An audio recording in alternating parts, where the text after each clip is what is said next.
Well, I have already been introduced to you, but let me just add a little bit to my introduction, uh, which is that just to share with you the kind of, because we're talking about research methodology today and the art of writing. So I think one of the ways that I could begin is by telling you my own story. You know, as a research student, what all I encountered, what are the difficulties, what are the plus points, what are the old things, new things, and that can also get you more interested in the whole, otherwise a rather dull and boring theme research methodology. You know, it already sounds very boring to me. But so we have to try and make it live. We have to try and make it something that's meaningful to all of us. Now, so I wanted to share with you my own primary research, which doesn't get talked about in the introduction, this book, that book and all. My own initial primary research was on the agrarian economy and peasant movements in pre-independence Punjab. Okay? So right from the 1920s till 1947, I looked at what happened to under colonialism, what was the impact on the agricultural economy of Punjab, what happened to the cultivators, what was the tenurial system, what happened to landlordism, what happened to agricultural workers, what happened to tenants, no? What happened to commercialization of agriculture, how did a traditional agriculture get transformed into, Punjab became a highly commercial agriculture. They introduced cotton, which was a cash crop, even wheat became a cash crop. It was exported in large numbers. How entire new areas were opened up for agriculture by the British. You might have heard of what was called the canal colonies. I don't know if any of you in this part have heard of it, but these were huge stretches of previously uncultivated land, which used to get classified as jungle, you know, or arid lands in the records. And what they did was they diverted river waters and made canals. And it was the size of something like 3 districts. And districts, pre-independence India, districts were big. To give you an idea, Malabar was 1 district. Whole of northern Kerala was 1 district of Malabar, right? So districts used to be huge. So this area which was colonized, it was called colonized, not in the colonialism sense, but in the sense of colonized for agriculture, was a huge area. So it brought about a complete change in the whole agrarian system in Punjab, because what they did was they took peasants from the older settled areas and they took them there and settled them to cultivate these areas so that they could then get more revenue. Because these areas also became very productive, because land was completely new, you know, it was that way, it was completely new land which has not been used before. And once the water came, it became very productive land. Also, they used this whole thing for their political purposes. They gave big land grants going into hundreds and thousands of acres to one person, to whom? People who were already big landlords in Punjab. Okay, so to keep them happy, to keep them on their side, like in Malabar and all these, also the British did this. They recognized, you know, what used to be called the Janmis, the big landlords and all that, the Zamindari kind of sections.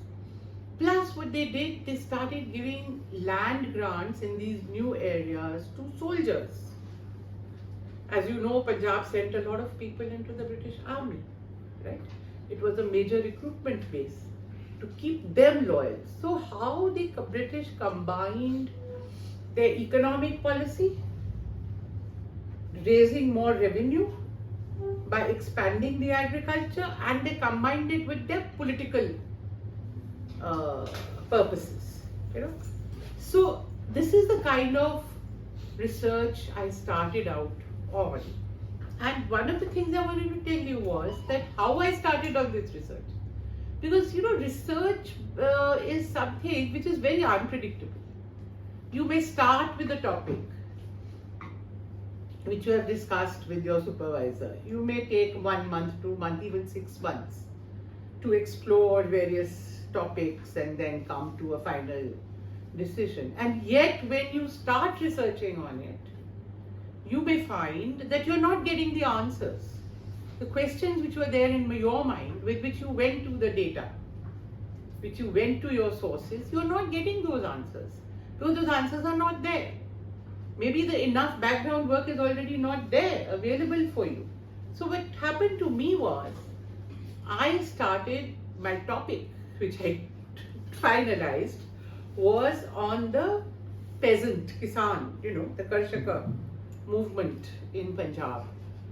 But when I went to my sources, I found that there was no book, no article, no nothing on that subject. Nobody had written anything. Nobody had done anything. So I had to straight go to the primary sources. So one topic which I'm going to discuss with you today is how do you read secondary sources first? How do you do your survey of literature? That's the first step you're taught, right? Survey of literature. So I'll come back to that. So when I went to my first step, which is survey of literature, I found that there is no literature to survey, you know, because nobody had worked on, these were unworked on subjects, you see, and you had some, you know, people had written on Jallianwala Bagh, somebody had written on non-cooperation movement, Quit India movement, but nobody had looked at what was happening among the peasants, what kind of politics they were engaging in. So I found nothing. Then I said, okay, to understand what was troubling the peasants, I must know first what the system was. What was the system of cultivation in Punjab, right? Was it Zamindari system? Was it Rayatwari system? Was it Mahelwadi system, as we read in the books? No, we read in the books, no, tenurial systems, Baden-Powell, this, that. But in India, there are these different kinds of tenurial systems. Now, that's not the whole picture, because actually on the ground picture varies a lot from what you are told as these are the 3 kind of systems. So when I started looking in Punjab, I said, what is the system here? Firstly, it was completely different in different parts of the province. There were areas where you had big landlords, thousands of acres. So they looked like the Bengal landlords or your Malabar landlords or your, you know, the UP talukdars, you know, big landlords with layers and layers under them who used to collect the rent, and they used to then pay the rent to the British. So in one part of Punjab, in the western part of Punjab near Northwest Frontier Province, I found there are these big traditional landlords having thousands and thousands of acres. Where I found in the central part of Punjab, which is now actually Punjab, the Indian Punjab, and a bit of it is in Pakistan, it's completely different. The peasantry's religion is also different. It's a lot of is Sikh Jat peasantry. On the western side, it was tenants, Muslim, tribal kind of kinship pattern of society, very backward, dominated. Here, it was a very different kind of agriculture based on the self-cultivation to a very large extent. And when I come to eastern Punjab, which is today Haryana, it's a completely different picture again. Here it's a Hindu Jat peasantry which dominates, and here also they have self-cultivation quite a lot, but this is a very much poorer, agriculturally poorer area. So they are more backward, they are not so well off. So very different picture. So I said, if I'm going to study this, if I'm going to find answers to how peasants started protesting, how they joined movements, how they rebelled against the British, I must first know how they are cultivating their land. What is the relationship with the landlord? Is it a direct relationship with the state, or is it via the landlord, or is it, what is the pattern of money lending? I looked for books and I found the British had written books in which they had told us that in Punjab the moneylenders are very powerful, they are exploiting the peasants and they are the real exploiters of the people. The British had a whole narrative. To save themselves, they had put all the blame for exploitation on the moneylenders, not on their own taxation system. So I read those books and I thought this is a little suspicious, How come that those who are the primary controllers, who are taxing the place, they are nowhere in the picture when it comes to exploitation? So what I'm trying to tell you is, you may start off with a particular topic, but you may end up somewhere else. Like I ended up from first trying to study the peasant movement. I said, I can't unless I first understand the agrarian structure. So finally, what I did, I actually ended up writing 2 theses. One on the agrarian economy, I mean not two formally, but informally. So one would have been good enough for a PhD, but I ended up doing 2 because I said I must do this first to understand. Otherwise, how will I explain how these people are behaving? So the point I'm trying to tell you is sometimes your research leads you. Your research, takes you into directions which you have not ever thought of. Your supervisor has not thought of. I had one of the country's best professors as my supervisor, Professor Bipin Chandra. But he had not done research on Punjab. Right? That was not his research topic. So he could tell me in advance that no matter how good a guide you have to be your own guide. You start exploring and then you also must allow yourself to go with the flow. That is if you want to produce a work which is meaningful, which excites you, which you feel proud of, which is of value to society and not just getting you a PhD degree. Because as you know, PhD degree can be got with rather simple kind of stuff. But presumably when one comes to this level and also the thing is that research is a very arduous, long, tough process. You must be prepared for the long haul. There are no quick fixes in research. That's one of the things you have to know. If you think, I'm, like in some other subjects or whatever it may be, you sit and look on the net and, collect material, whatever is available here, there, this, that and the other, and put it together. I know it happens in some disciplines. But in history, let me tell you, history is a very tough discipline in which to do research, because here we insist on primary research, you see. You have to go to your primary sources. So you can't write your PhD on the basis of what are called secondary sources, that is books and published reports and things like that. You have to go to original sources, right? So this is what I want you to describe to you. Even when I went to original sources, first to understand the original sources, I had to go beyond that also. Because, okay, I was finding material very difficult, with great difficulty. But I could understand. Why is in this meeting, why are the peasants getting together and saying, we want this, this, this, this, this? To understand their demands, I must understand the system of cultivation, their relationship with the government, their relationship with the moneylender, their relationship with the landlord, their relationship within the caste. What is the caste structure? As you know, very often rents that a peasant pays are determined not only by the economic relationship but by the social relationship. Different castes pay different grades of rent.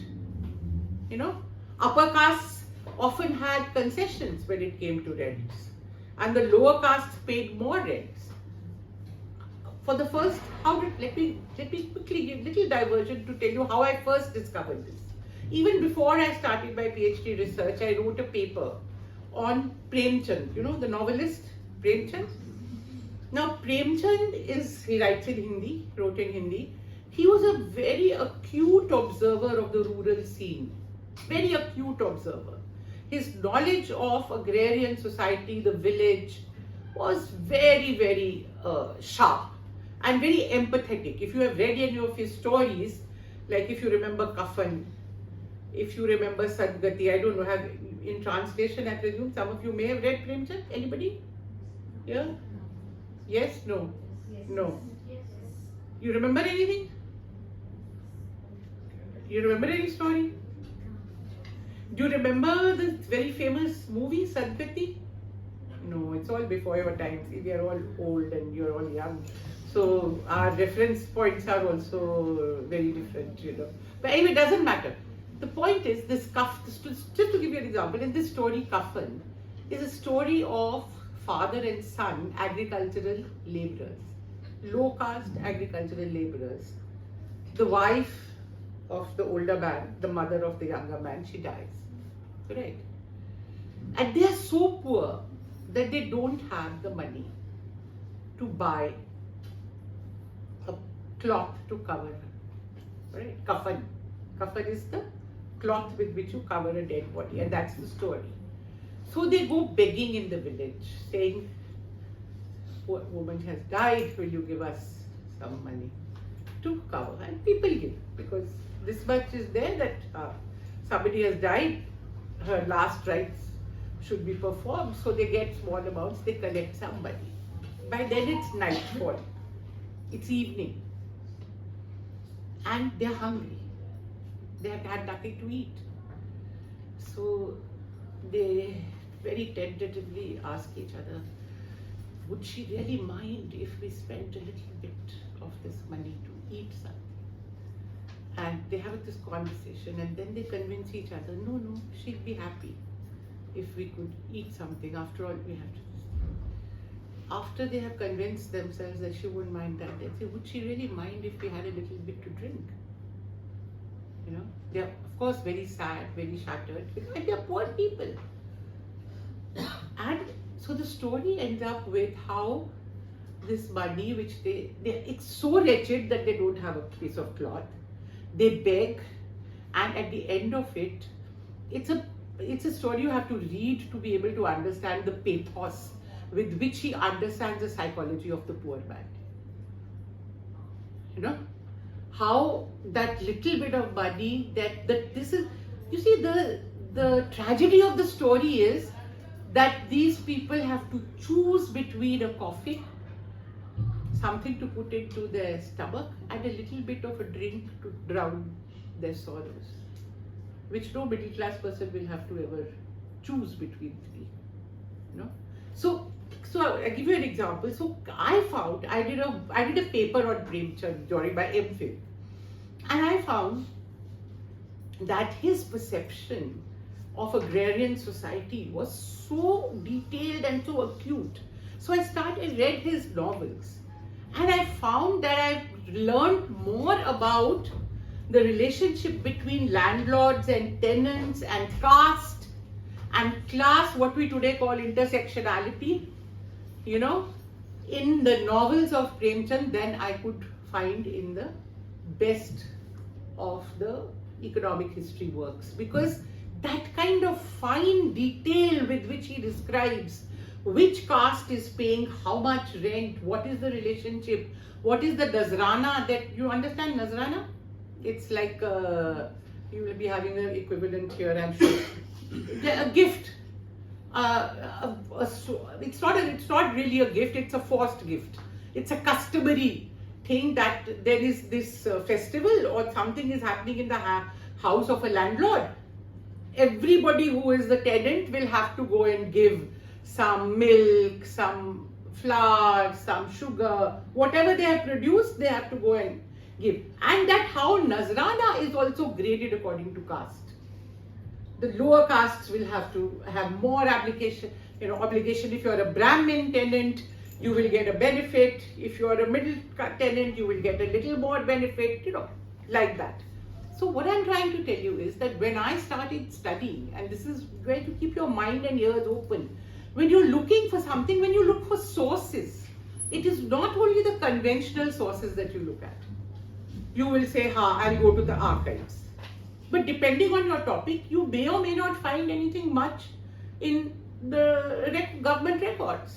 You may say, okay, next customary sources, we go to newspapers. So I'll go to the newspapers. So you go to the newspaper. Now, depending on your topic again, you may or may not find very many important things for you in the newspapers, right? You may say, okay, now let me look at private papers, right? Some collections of private papers, of organizations, of, let's say if you're studying, if you have the records of the Karshaka Sangam somewhere, if you're studying peasant movement in Kerala or, you know, whatever.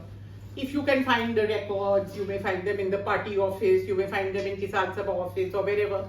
You may go and look at those. You may find some leaders have left some papers behind, you know.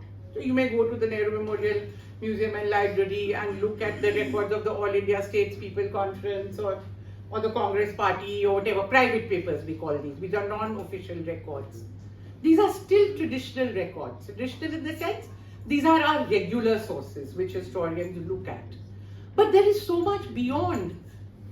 So when you are doing research, you have to keep your mind open to looking for material in non-conventional sources. All right. Now let me give you examples of non-conventional sources. A very important one that has emerged now as a non-conventional source is oral history. And it is something which earlier used to be looked down upon as being not reliable enough, because after all people are saying from memory, they could be wrong, they may not remember properly, they could this, that and the other. But now historians mostly accept that it is a legitimate source for the study of history. The reason is that just as with every source, we have to exercise caution. There is no truth about any source. Like if you say a government source is necessarily true. No, government is also biased. You get a police report. When you go, you say, oh my God, I've got CID files. I finally reached the original, you know, absolutely reliable source. Why? Because the policeman was there on the spot and he will report. No, policemen often concocted reports because they'd either gone to sleep or they were not in the meeting. So they would often ask the people later, Acha, what happened in this meeting? They'll scribble and put it there in the record. Policemen are not invincible. Today, if you see policemen around you, I'm sure you'll believe that. No? So don't imagine that colonial policemen were some geniuses. That everything that you see in a police record is necessarily God's own truth. So, I'm not saying don't use police records.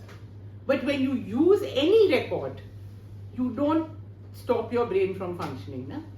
You are looking at it critically. Does it make sense? Does it sound right? Does it match with the earlier report? After all, you're not going to see one report. No? You will see 10 reports, 15 reports, 20 reports. So there has to be internal consistency. So historian is trained to objectively examine sources for their reliability. And what I'm saying is you exercise the same method in oral history. You've interviewed not one person, you'll interview 10 people, 20 people, 50 people. You will match their stories, no? If stories don't match, you can go back and check, okay, and you can cross-check with records, you can cross-check with something. And often, it's not a question of what is right or wrong. Often, what you are looking for, in fact, is people's understanding. So one person's understanding of a situation may be very different from another person's understanding. That may not make him right or her right or wrong. So what you are getting through oral history is often a multiplicity of perspectives on the same thing. Suppose you interview 10 people who have participated, let's say, in anti-liquor agitation, women's movement, against some liquor shop being open somewhere. Suppose you're studying something like that. Now suppose you were to interview 20 women, right? You were to interview the leaders, you were to interview the shopkeepers who were the subject of that, the government officials. You will get a rounded picture. But you may not get very much in the written records. Because the newspaper may not have thought that this women's movement in some village is something very important. How many newspapers will report such a movement? But it actually, from your point of view, from what you are studying, is a very important movement, right? So sometimes the only way in which you can gather material is by actually, and this becomes very often true also when you're looking for something which may be very contemporary, you know, where the records may not yet have appeared, they may not be available. Secondly, there are certain aspects of what we as historians are trying to get at, which often no written record will have. I'll give you examples. Suppose you are searching, let me give you an example from Kerala. Alright. Let's say you are searching on the Vaikom Satyagraha, right? And you look through all that you can find in the Travancore, Secretariat records, and you go to Cochin and you go here and you go there and you look at the newspapers and everything and all that. But the question you're trying to ask yourself is, who were these people who participated in that Satyagraha? You may have some names, so you may identify some. You probably won't have too many names, because if the movement has been going on quite a long period, every day new people are coming, they're joining the pickets, they're sitting there, they're going away. Who were they? Which caste did they belong to? Which class did they belong to? Which area did they come from? The only way sometimes you can get it if you can get to some of the participants or observers of that time. Right, now this may be a bad example today because those people, not likely that you will meet, today many participants of that movement because they're all long dead. But suppose you were doing this research 30 years earlier, where still many of those people were alive, right? You could actually find out a lot about it which is not there anywhere in any written record. The caste and class composition, motivation. How do you find out motivation? By reading newspaper reports. You assume motivation, no? But motivations can be multiple. When somebody rebels, when somebody performs an act of resistance, often behind that act of resistance is a complex variety of reasons. It's never a single reason. When a woman joins a protest movement, let's say the example I gave you against liquor. In my village, they're going to open a liquor shop. All the men folk are going to have easy access. We will never get the wages. As it is, we are wretched. So let's participate in the movement. But you don't know. Is the woman angry because she daily suffers wife beating? Is that the reason? Another one may not be suffering from the same cause. Her husband may not be beating her, but he may be depriving her of money. For somebody else, it could be a third reason.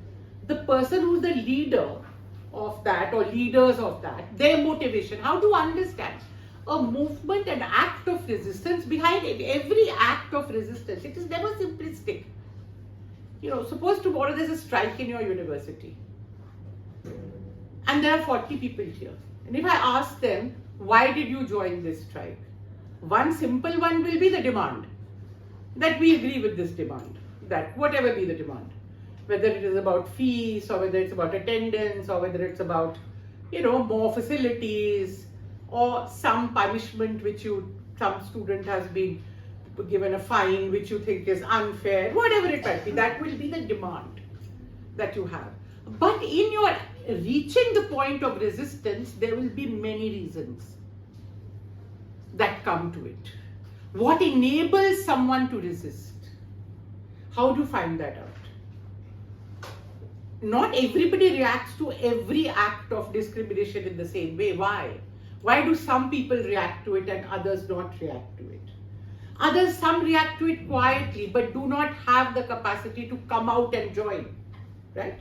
You may have sympathy for a cause, but for some reason, you do not have can't take that decision to actually join openly. Why? if you are trying to ask these kind of questions, the only way you can do it is to get behind the curtain, so to speak. Talk to people, ask them what are their motivations, hear their life stories maybe. That one of the things that we do in oral history, and I've done a lot of oral history myself, I'll tell you my story, how I came to it, but is that you hear life stories. You don't just ask a person about what did you do that day. You say, I want to learn from you, I believe you were in this and all that, so tell me about yourself. And then when a person starts talking about themselves, what were the influences on them as children? What did their mother teach them? What did their teacher teach them? What did their father tell them? What was the influence of others in their environment? They will themselves lead you up through the way they tell their story to an explanation of why they reached where they did. Right? So this is called also, it has a formal name now called the life story method of doing oral history. But there can be many other ways. Let me give you an example of the kind of, suppose like people who have worked, for example, on partition histories, India's partition, 1947. People have now done a lot of work in India on that period, And there they have found that one of the most powerful means of recovering the history of partition is through oral history. For example, the women's stories. We know the data, we know the bare things. We know many women were raped, killed, murdered. We know that many were abducted. We know that many were so-called recovered. We know that many didn't want to be recovered. We know that many were not recovered. There are those bare data. But what is the real life stories? What actually these kind of historical events meant to the actual women who were affected by it. Why did they not tell their stories all these years? This is something now historians are going into. Why the silence? Is it only fear? No. Research has shown that it is not just fear. It's not that fear that they will be looked down upon by society. Suppose a woman was a victim of rape and abduction, and then she was, as I said, recovered, and then lived a normal life after that, maybe got married even, or lived with her natal life. And there's generally a silence in the family about what happened to that woman. So one of the earlier ways in which historians used to look at it was a simplistic explanation, fear of social,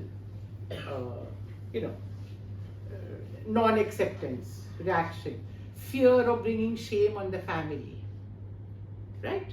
If people know that your daughter or sister or whatever has been the victim of a sexual assault and, has lived with a Muslim family during the partition trial stage, there'll be a stigma attached, and to save their family.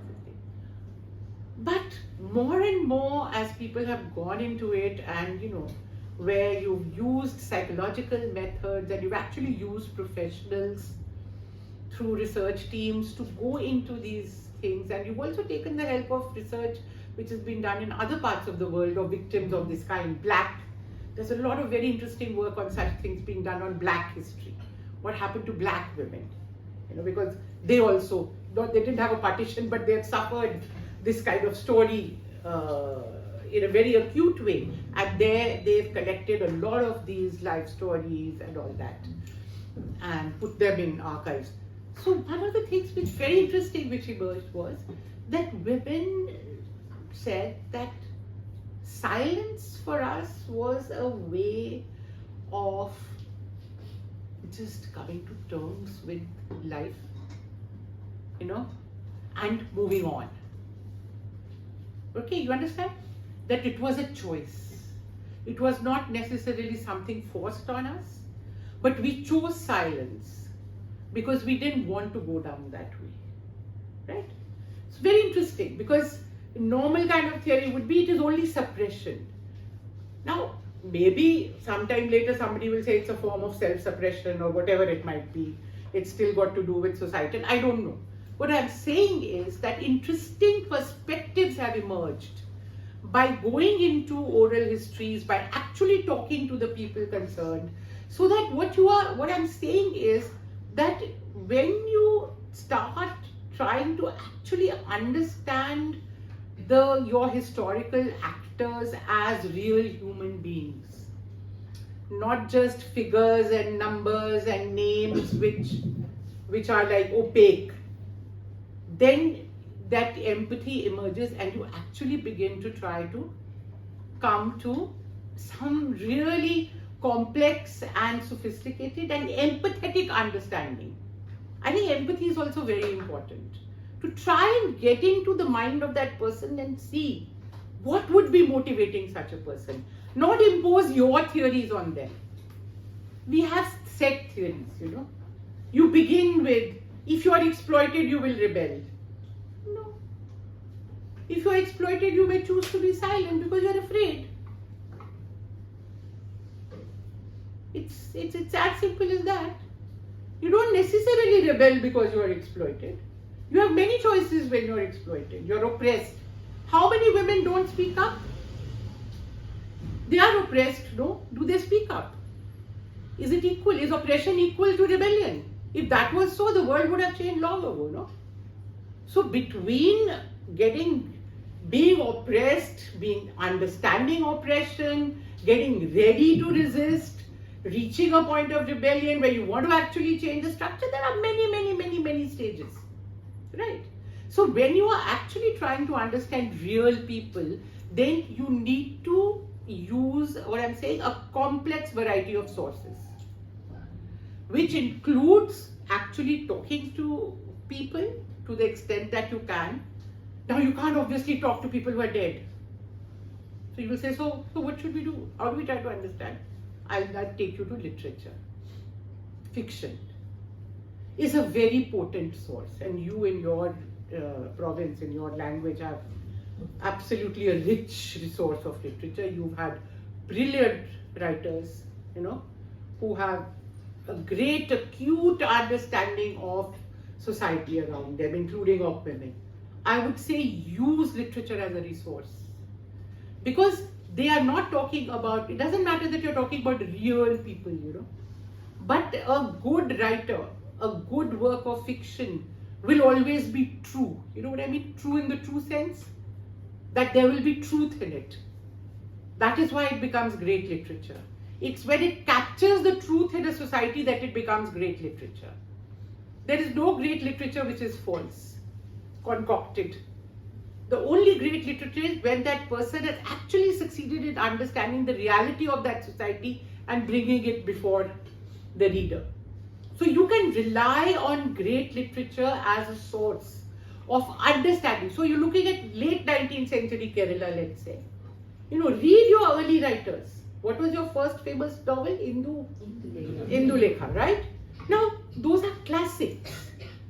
They would not become classics unless there was truth in them, unless they were really reflecting the society of that time.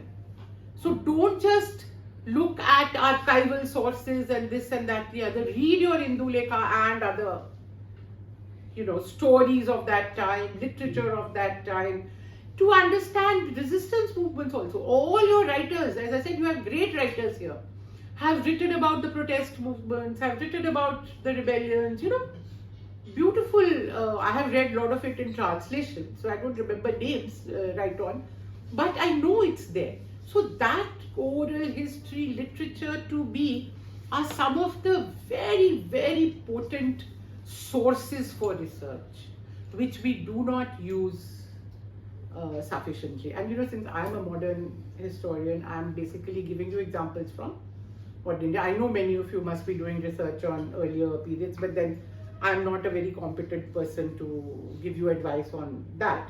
When you can, you can extrapolate what I'm saying. They obviously use to supplement you will use archaeological sources, you will use actual study of monuments, You will use art, history, to try and understand. Like if you're working on women in an earlier period, you will see how women are depicted in paintings. You will see how they are depicted in the stories of that time, in literature of that time, in sculptures. So many sources from which you will. What the basic point I'm making is, the greater your source base, the wider it is, the more complex it is, richer will your research become, right? See, if you begin with the proposition that there are no simple explanations, right? The more complex and multifaceted your explanation, what you're trying to do in research, you're trying to explain something, no? Why do you say pick up a problem and find an answer, right? That's what you're doing, no? You pick up something to which you have, please say others have not found an answer, let me find an answer to this one. Now to find an answer, the greater the variety of sources which you look at, the better your answer will be, the more complex your answer will be. And that also means that you also try to use other disciplines. Like, it's obvious, like if for example, if I had to study the agrarian system in Punjab, as I told you, I had to do. Now, obviously, I had to learn the rudiments of economics, no? How can I tell you what is happening in the agrarian economy unless I am able to look at the revenue structure, analyze the data, what is the burden on the peasant, what was the revenue, what were the interest rates, what are the there was lots of material on household budgets, family budgets. So whatever was available, I had to look at that, I had to process that, I had to see, what was the family budgets, what would be the average expenditure. So obviously you will have to pick up the rudiments of economics. If you're doing, for example, a study in which you're looking at the caste issue in a very important way, surely you will have to learn sociological method, anthropological method, because that is something that will really help you. So depending on your subject, if you're looking at, let's say, ideas, if you're studying the ideas of some great person or some philosopher or some social reformer or whatever, let's say, naturally the discipline to which you will turn will be philosophy, right? Because ultimately ideas take you to philosophy. So you will have to say, okay, what are the philosophical trends at that time which influenced this person. If that person was a religious reformer, you may have to study the religious history. If some reformer says, I follow the Advaita, whatever it is, surely you will have to know something about Advaita before you can say Sri Narayan Guru was this or that or the other, right? So you have to constantly, at the level of sources as well as at the level of concepts, you have to go on broadening your horizons, right? History that way is a catch-all discipline, but it means that it utilizes other disciplines. It can use any discipline for its explanatory framework.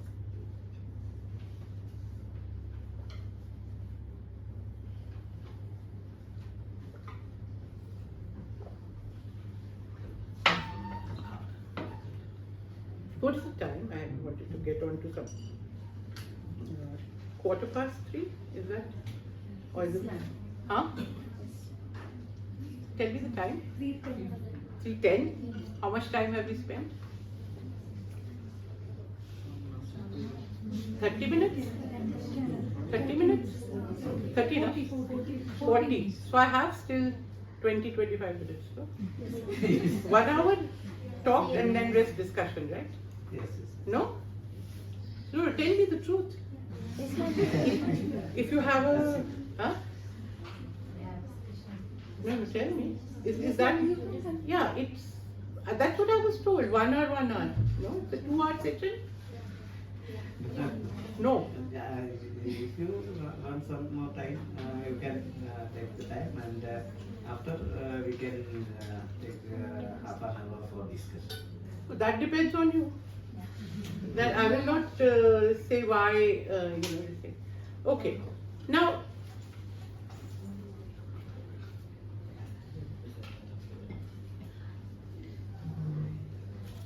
Okay, the other aspect which I wanted to talk to you about, we talked about sources basically.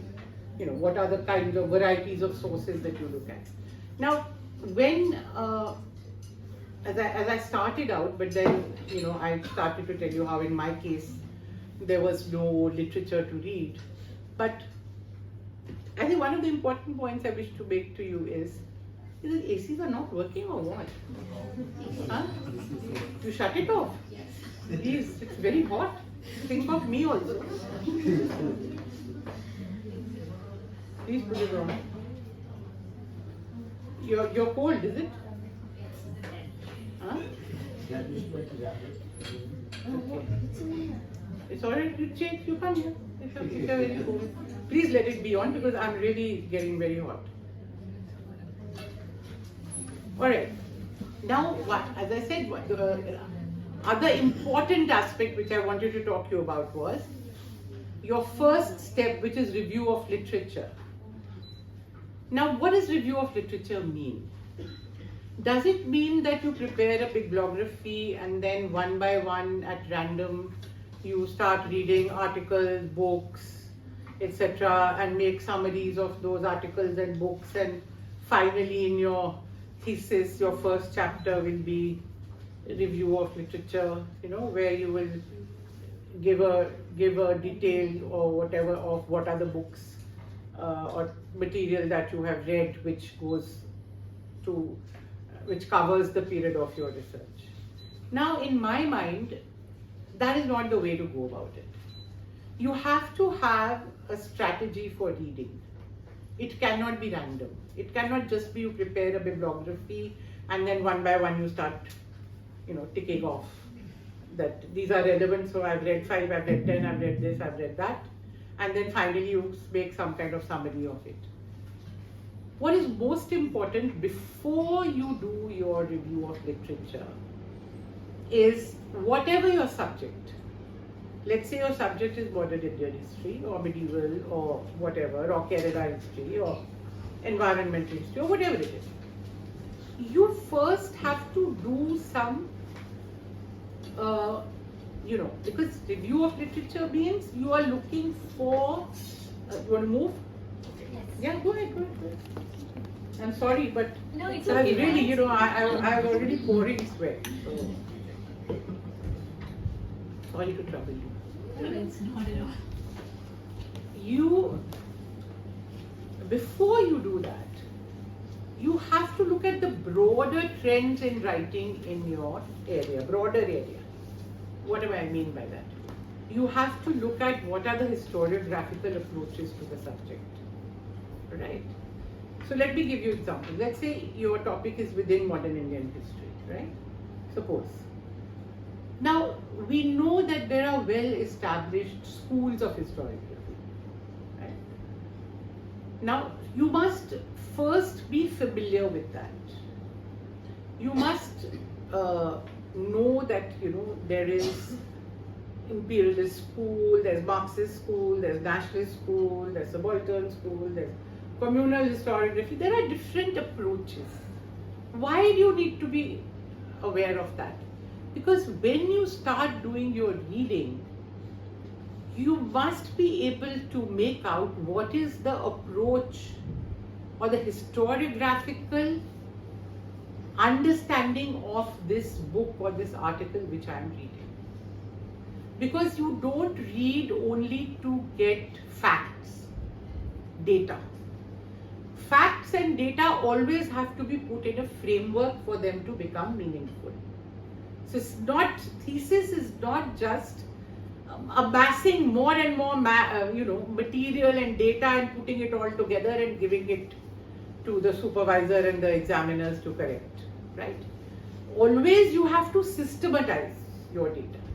How do you systematize data?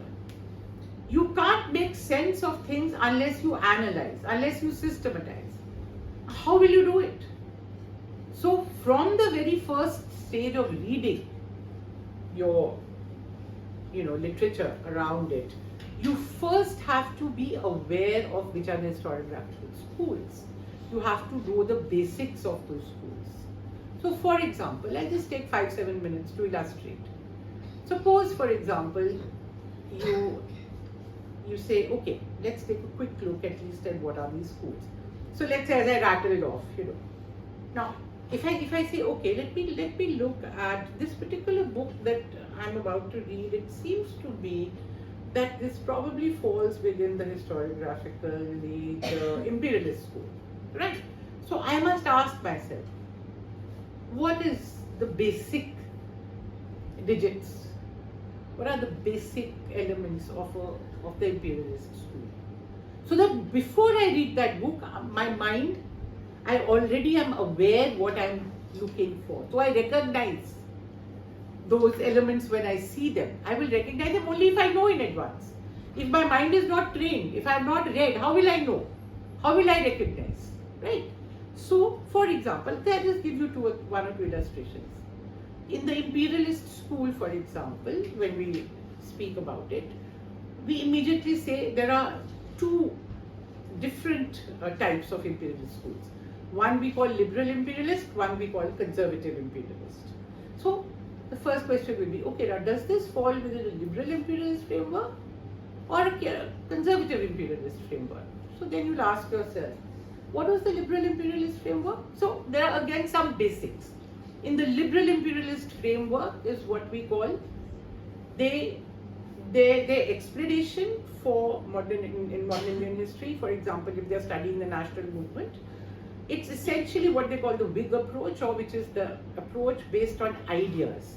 That is, that it is ideas that bring about change in history. So when they look at Indian national movement, they say basically Western education brought the idea of nationalism into India, and Indians started copying it, and they said, oh, this is a very nice idea, we also should be a nation.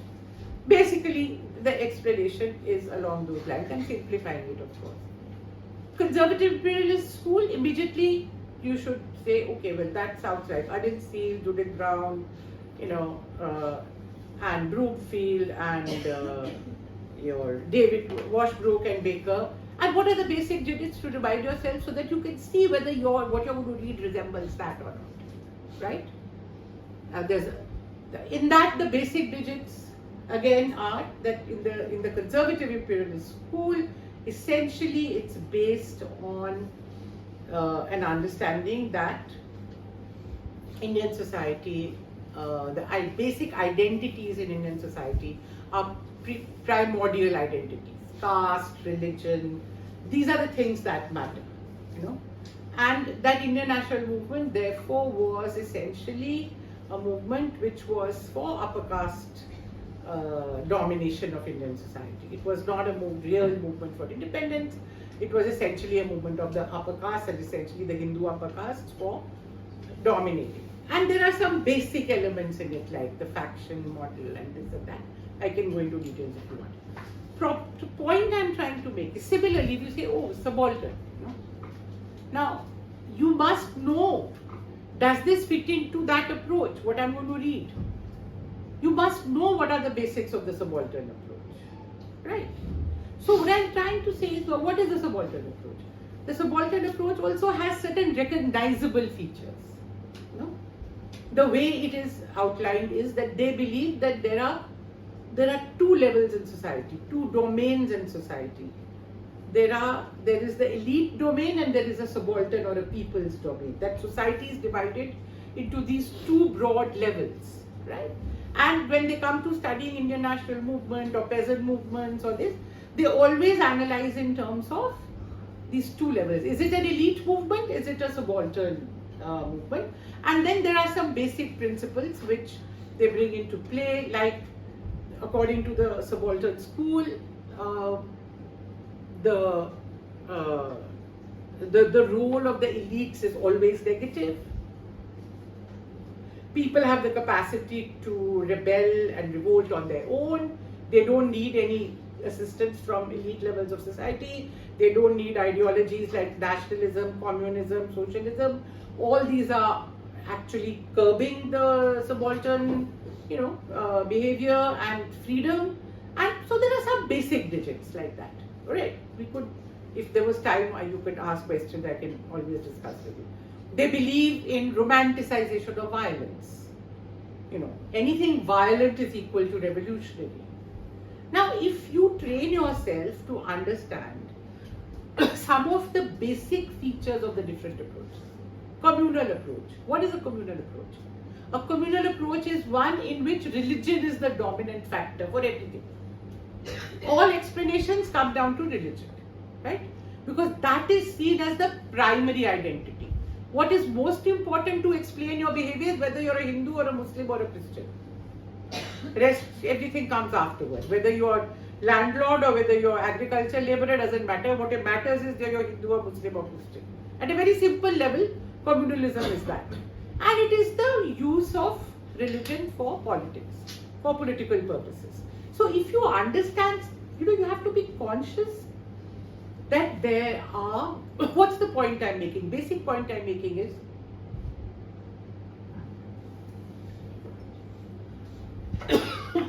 whatever literature you read, whatever books, articles you read, you must be aware of what is the conceptual, historiographical approach that they are following.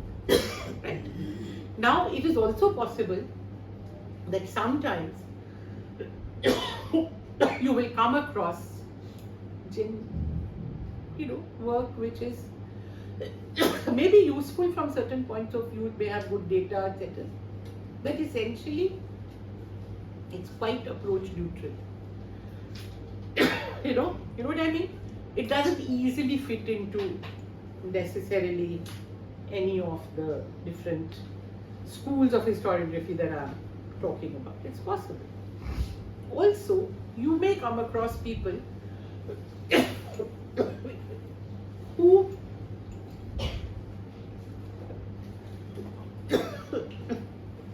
you may come across work where people's conceptual framework is mixed up.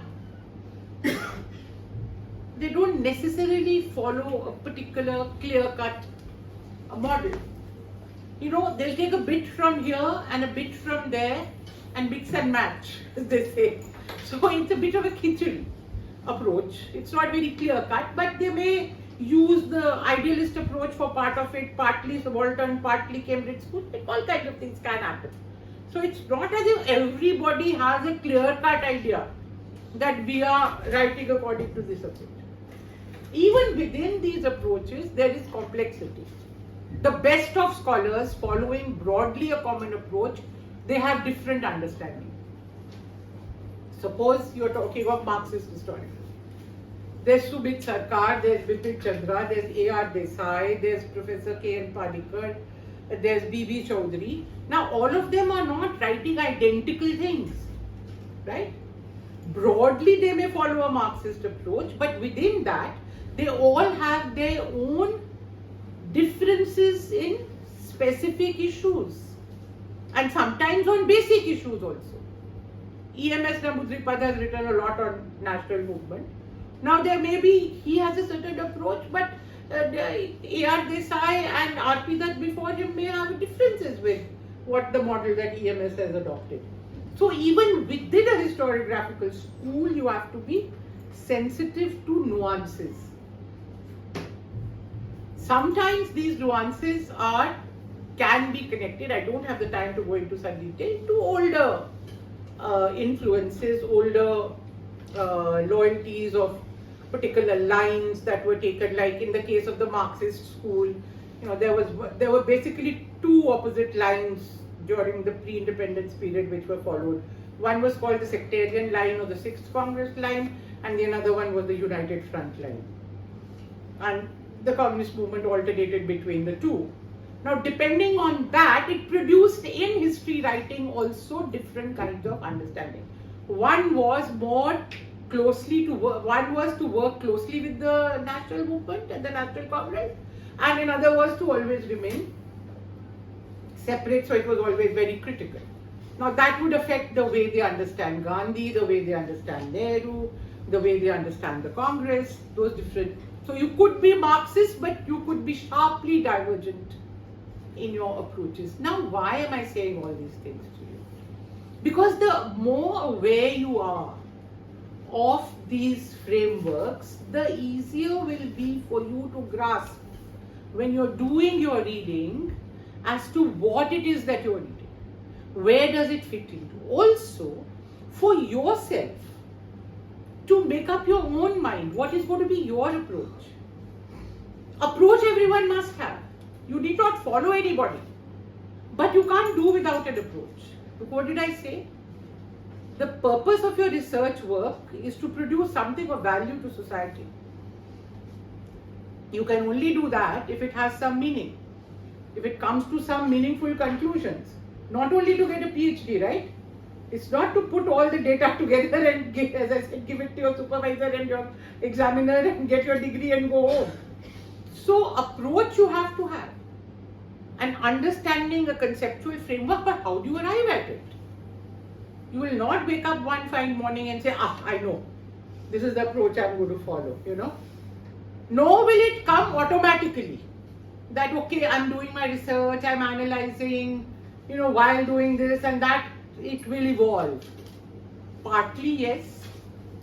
But approach and a basic framework, a conceptual framework, what am I trying to say? There's an explanatory framework that you have to have. Not rigid, not like economists have an economic model, not like sociologists have a rigid model, but historians also have to have a framework. If you don't have a framework, your work will go all over the place. There has to be logic in what you're doing. When you present, let me come to the final part, which I think is extremely important. How do you present your material? You've put together your data, you've done your reading, you've done your organization, now you're sitting down to write, What are the things that are important that you need to keep in mind?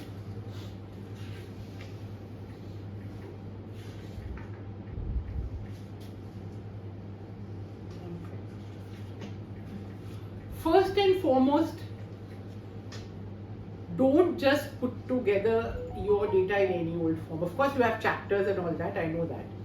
But within each chapter, make sections, give them titles. These are very simple things, but they're very important. They help you also to organize your material. And within each of those, there must be a logical flow. You can't just put it anywhere. You have a section 5 pages long. Anything that belongs to that section, I just put it in. No. One must follow from the other. It's an essay you write. Has an introduction. You present your data. You say what you're going to do.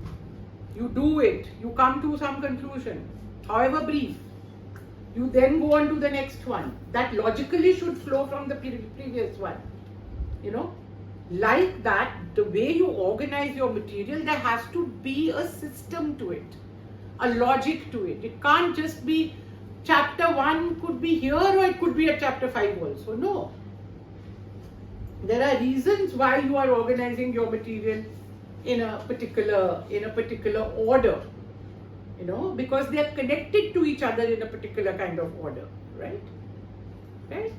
And then you're putting it all together towards the end when you're writing your summary and all that, where you are trying to draw your conclusions. You must have conclusions at the end of each chapter, and you must have a concluding chapter, which brings together all your arguments, all the important contribution which you have made. And you must make a contribution.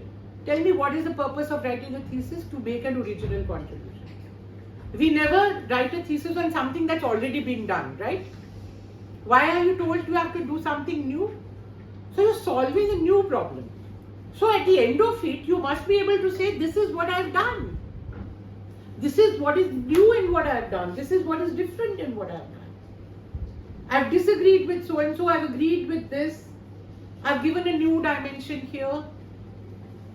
That must come out in the way in which you write, the way in which you present. There's one thing I forgot when okay, I'll come back to it in the end, let me not disturb this. Then, with something which is not usually talked about, but equally important, how do you present your work orally? There's a method there also.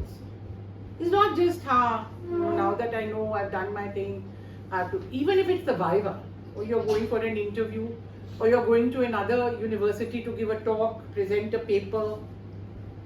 It's not just what you've written, you read out your chapter. Very often you do that, no? And then you wonder why everybody's nodding away to sleep. Yes? Because you have not taken the trouble of looking at your own paper to see what is interesting and important to that audience. Have you tried to begin by talking about what that might attract that audience? What is a successful speaker? You have to engage your audience. How do you engage your audience? First ask yourself, I am going to speak at the University of Kannur, or am I speaking in the University of Tamil Nadu, or am I going to Delhi? Ask yourself what my audience is going to be. You cannot present in the same way in 3 different locations, because Kannur people will know a lot of what you are talking about. There's a familiarity. In Tamil Nadu also they won't know so much. And you go all the way to Delhi, half the people will not know even the familiar names of places and dates and your history. So you have to talk in a way, you have to introduce in a way that makes sense to your audience, right? If I suddenly came here and said, I did research on Punjab and I rattle off one detailed thing on, Punjab districts, you say, what is this? Why, how am I interested in it? I could do it in Punjab. They'll be very interested in it because it's their local story. Well, they will know the names of the villages, they'll know the names of the people. They may find what I'm saying fascinating. You may find it completely irrelevant, completely boring. So you must, if it's a Viva, you must know there are going to be examiners. What am I supposed to, how do I prepare? Very often you don't prepare. And you tell a student, take 5 minutes or 10 minutes to talk about your thesis, they can't stop. Because they want to tell their whole thesis in the Viva. Because they've not prepared for that 5-minute or 10-minute presentation. Because they've never thought about how do I impress my examiner. You have to bring out what is new. What are your conclusions? In 5 or 10 minutes, whatever you have to be able to say, this is my topic, this is the kind of sources that I looked at, and the interesting new sources were this, and these are my conclusions, right?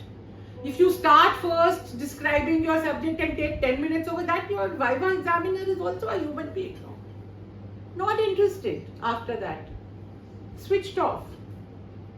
So it is our responsibility to write in a manner that's interesting for somebody who's reading, to speak in a manner that's interesting for those to whom I'm speaking. Always based on the understanding that nobody is forced to be there. I have not come here because I'm under any compulsion to come here. I've come here because I want to talk to you, right? I think it's meaningful. If I think it's meaningful, it's my business to try and make it meaningful, interesting, imaginative. I may or may not succeed, but I must make that effort. So depending on the audience, depending on how you are presenting, if it's a very detailed, as I said, you are presenting to a small, suppose you work on ancient Kerala history or something like that, and you are presenting to a group of ancient specialists. Naturally, they'll be fascinated by your detail, right? But even in here, you're presenting to a group which is not ancient Indian history specialists. If you present the same thing, tell me how will they be interested? They will not be, no? Right?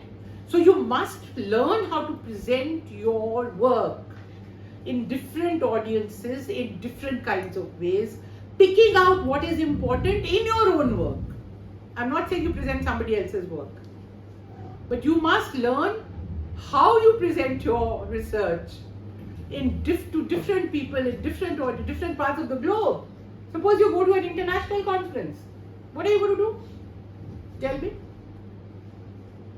You can't do the same, no? For what you will do in Kannur, Kerala History Congress, Indian History Congress, just compare.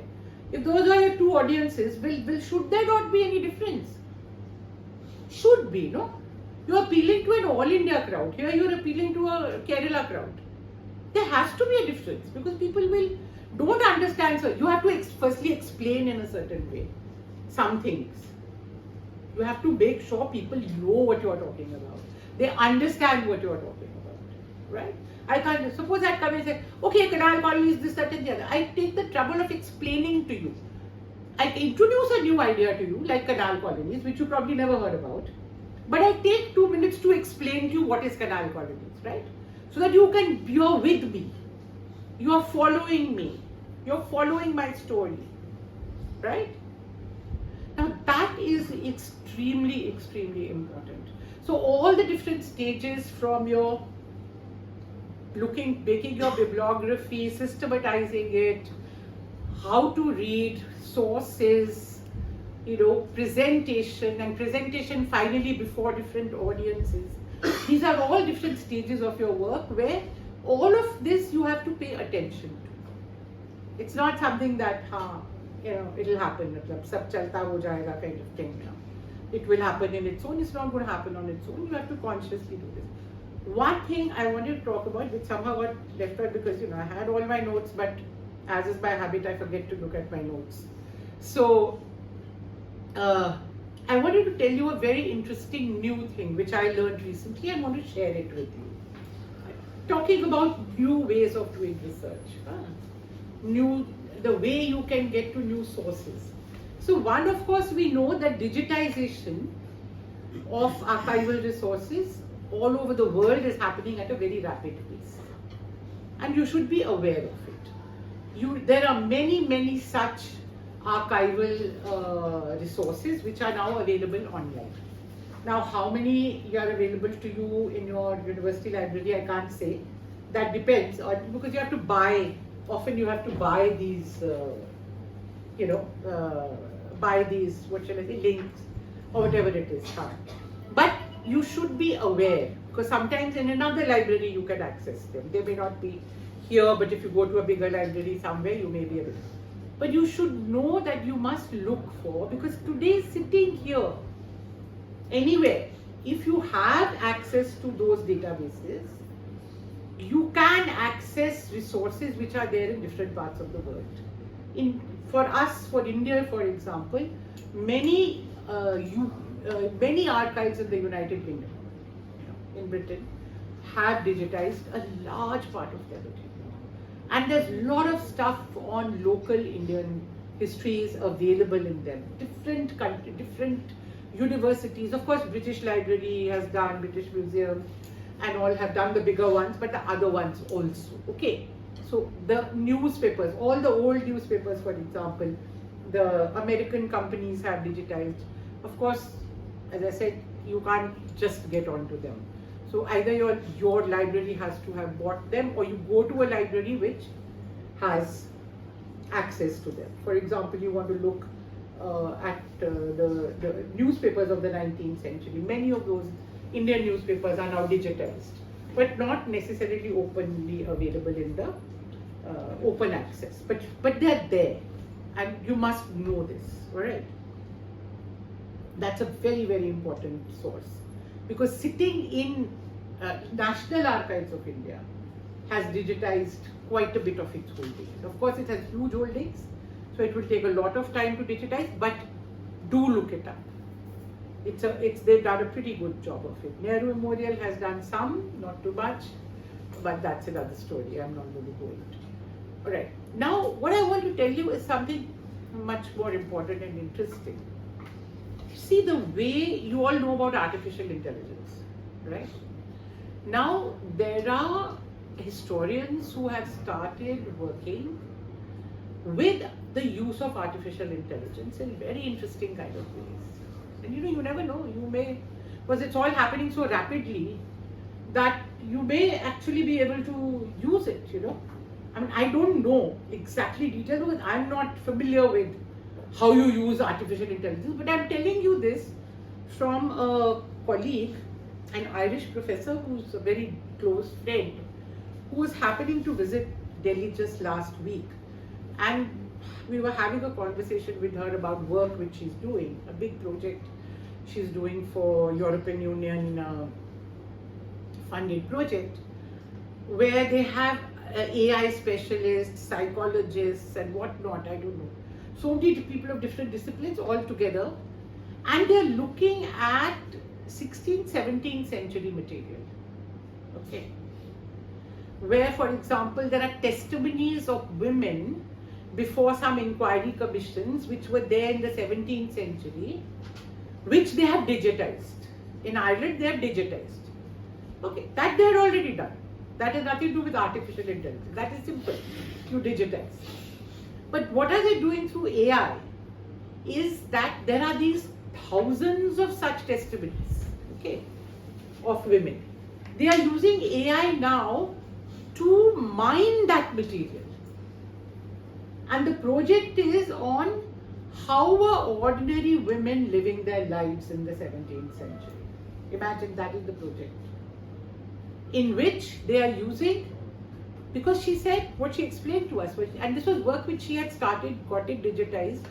She said, you know, I could spend my lifetime and I could never go through those thousands of testimonies, right? It's not possible physically, no, because the material is so big.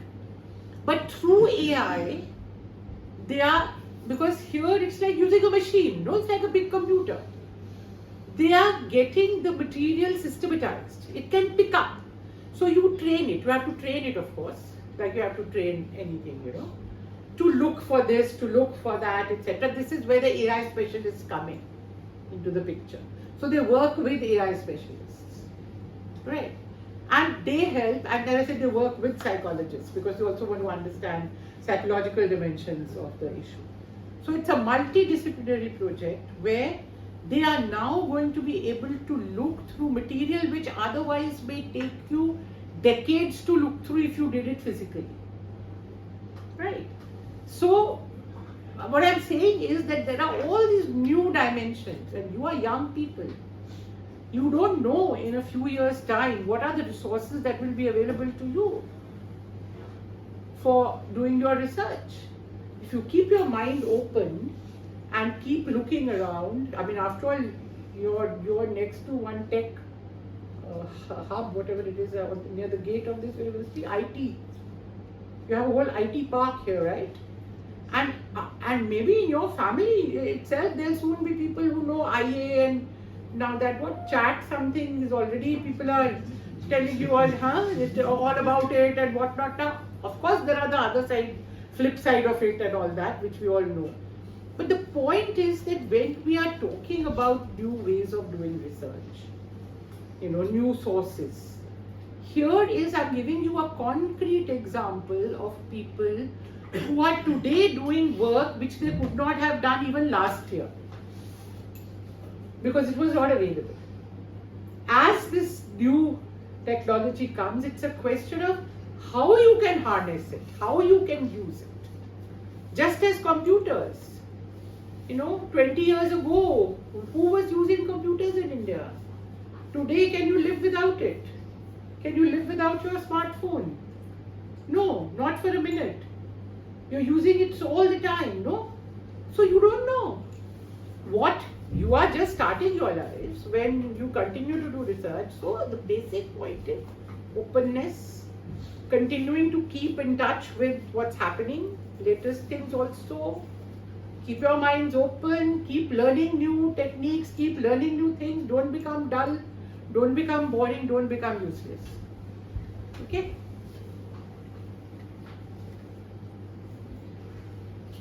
I think I have them enough. They gave me 20 minutes some time back, but I think I've overstepped that.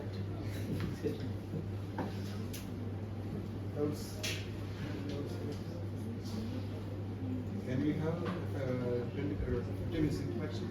No, more than that. No, I'm not under any length of time. I'm fine. Problem is not on my side of time. I'm worried about them. More than welcome to ask. Okay, somebody else. But actually, our students are facing a problem that we are generally students are taking some of the topics that are generally local issues because the primary sources are generally available here. And looking into the larger context in national level topics or wider topics, especially the new generation students after completing the PhD, they are trying to go abroad for jobs or other things. But for that, they are in the Western countries, in the foreign countries, they are generally welcoming some of the topics which is of general nature also. So this is one problem that we are facing, and what is the strategy that we can make use of for this kind of things? Yeah, I think that's why one of the things I was saying, that I know it is a problem to access sources outside. It's not easy to go look for material.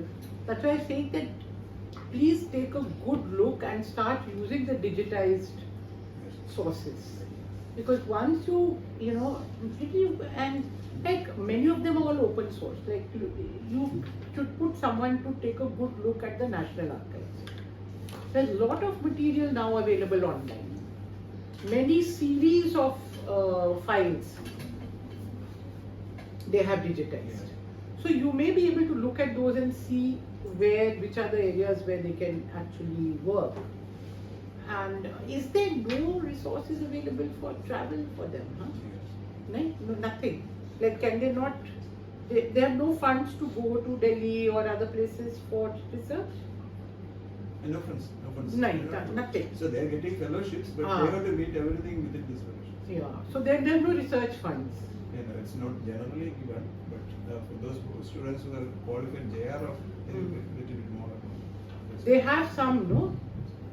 Anyway, whatever be that, point is that to look for topics where you can access material online. Try and look for this because UK has opened up a lot of archival material. They have digitized and very useful for India. Edinburgh University has done it, so many places. And some of these, what shall I say, these publishing companies and all, they are also into this business. They keep sending you catalogs of material which has been digitized, please buy this. So maybe you could persuade your, if you take a good look, you could persuade your university library to purchase some of these. With regard to the journals, we have access to all journals. Not journals. I'm saying these are databases. It is like getting access to an archives. So if you can identify, and this is all available online now, if you can identify in which some of those you can find material which is useful to your students, then you can do that. And some of these, I know JNU, for example, library, because they give internet connection to everyone. So once you're in JNU, if you're on the thing, you can. So they have purchased like many of the old newspapers, access to them. So it's also not that you have to purchase each one. You know how it is, you purchase access to a particular portal and then all of it becomes available to you. So I think you need to sit down and look at that. Maybe put some of your more for internet friendly. These days young people are all very smart at all this, no? They all know how to get onto the net and search for stuff, no? You all know, no? So do that, no?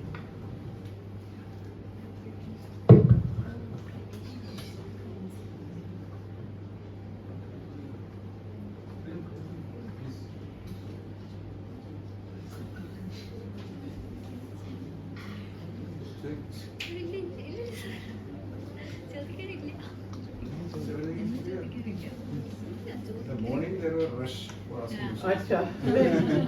Well, I mean, there are only two reasons. One is after lunch, everybody is. And the second one is that, there are no questions. Yeah, your talk is very crystal clear. No. That I feel.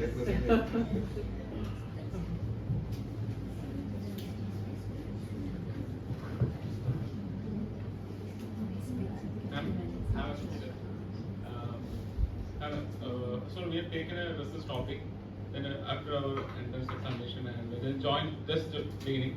Then after lots of reading and review of literature, we can take, this is not our research topic. Then we are not looking for, we can change the topic like the title of it. So what's your opinion on how to connect that topic in a correct manner? I think you should always remain open to the possibility of change, even though you may waste some time. Because remember, once you have decided firmly on a topic, you're going to be staying with it for a few years. Okay? And that's not easy unless it is something you really want to do. So you must look for something that you really, after looking, you say, yeah, this I like. This I think is going to be meaningful for me. It's going to be sustain me for the next 4 or 5 years. History research is unfortunately a very long, drawn out process. There are no quick fixes. It takes time. So you may take time to come to that point. Doesn't matter. Look around. Keep your mind open. Because once you decide, then you're stuck with it. Then after 1 year, 1.5 years, you can't say, now I'll change my topic. Very difficult, no? Who has that kind of leisure to now start a new one? So take your time in the beginning.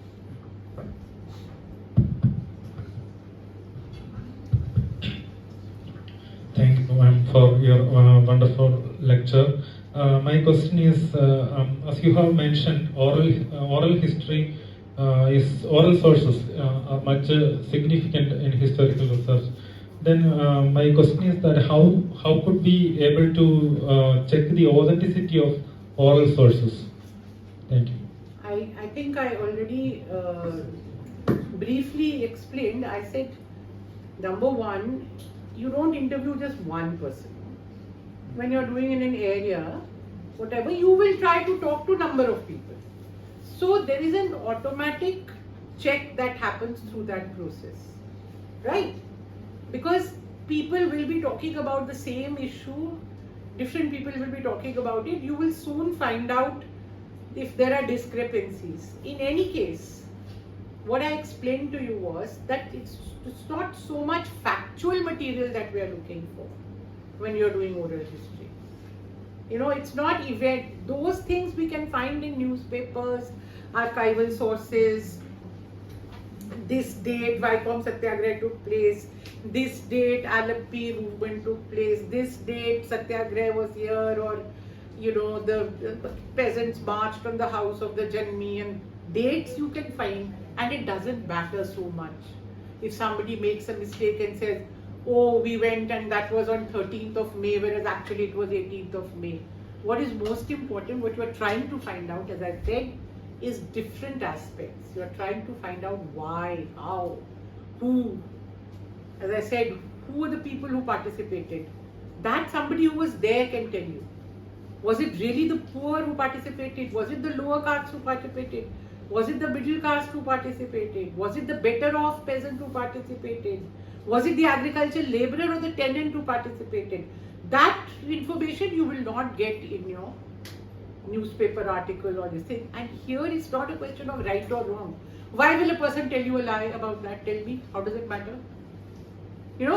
So it's other things also. As I said, for example, what motivates people.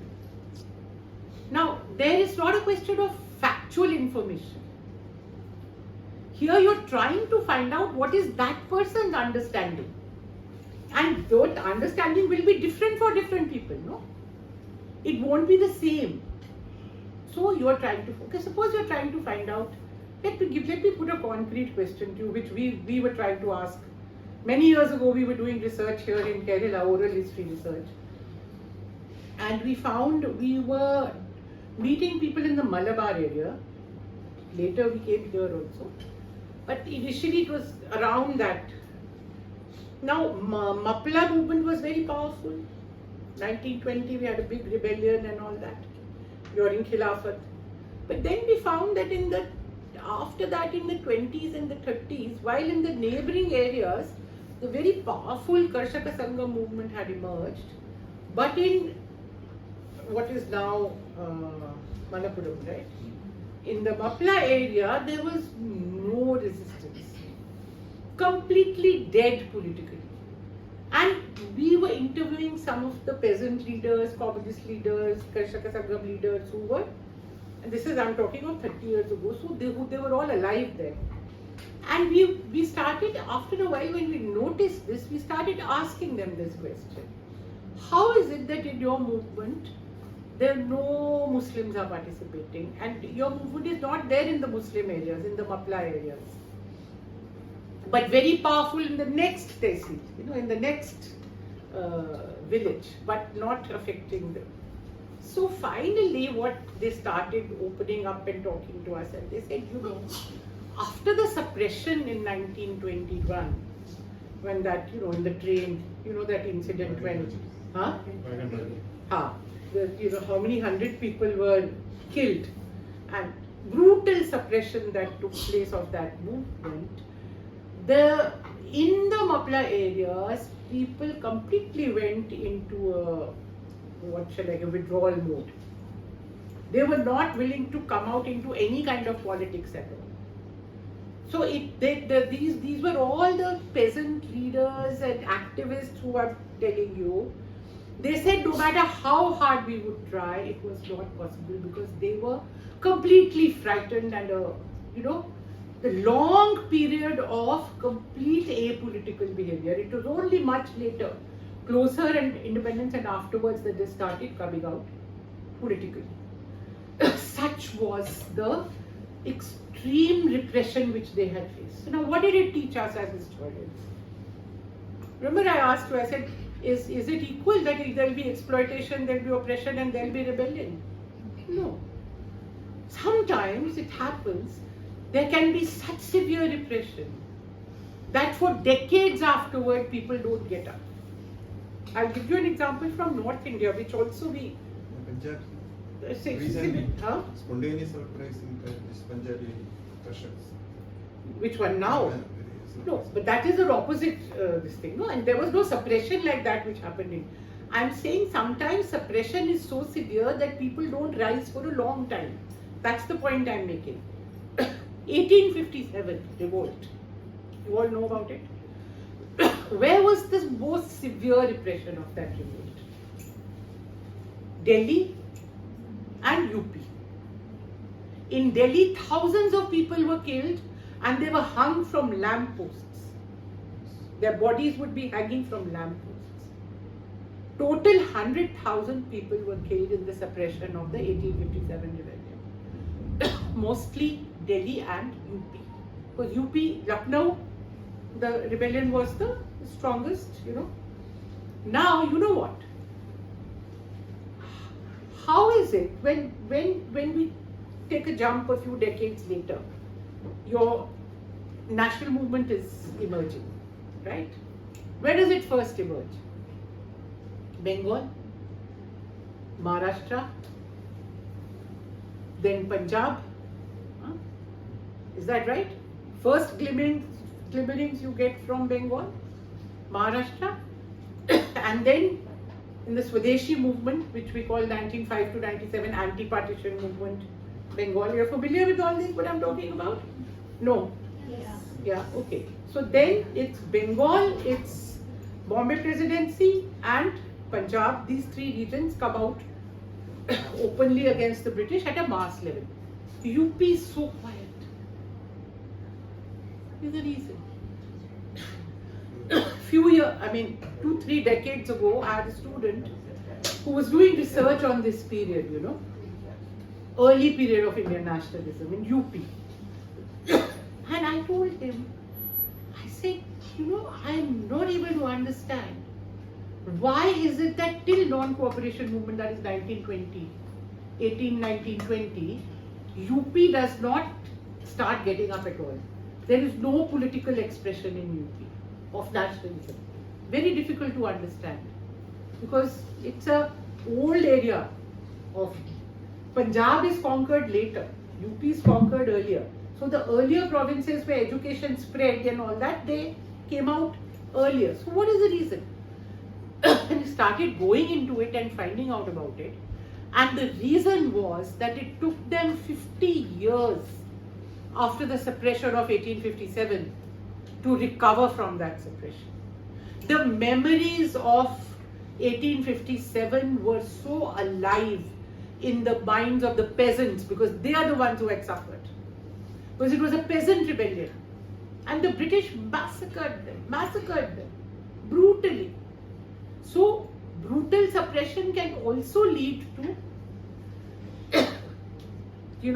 successful, and Mapla example taught us this. Now here, we would never have reached the answer if it hadn't been that we asked this question repeatedly. It's not written anywhere. In any archival source, they will not say, this is why. Why? Because they are not asking that question. No? We are asking this question. And who are the people who will know, who've actually tried and gone there? And tried to arouse those people, but they found they are not responding. Then they understand why. So this is my answer to your question. That the kind of questions you ask of oral history, issue is not, because one thing also you learn, as I said, use the life story method, that helps you. Generally when people are talking about, things like that, we have found they are not interested in trying to inflate them, own stories. There is a certain thing in the psyche when it comes to history, people want to tell a true story. It's something, I can't explain why it is, but it is there. You understand what I'm saying?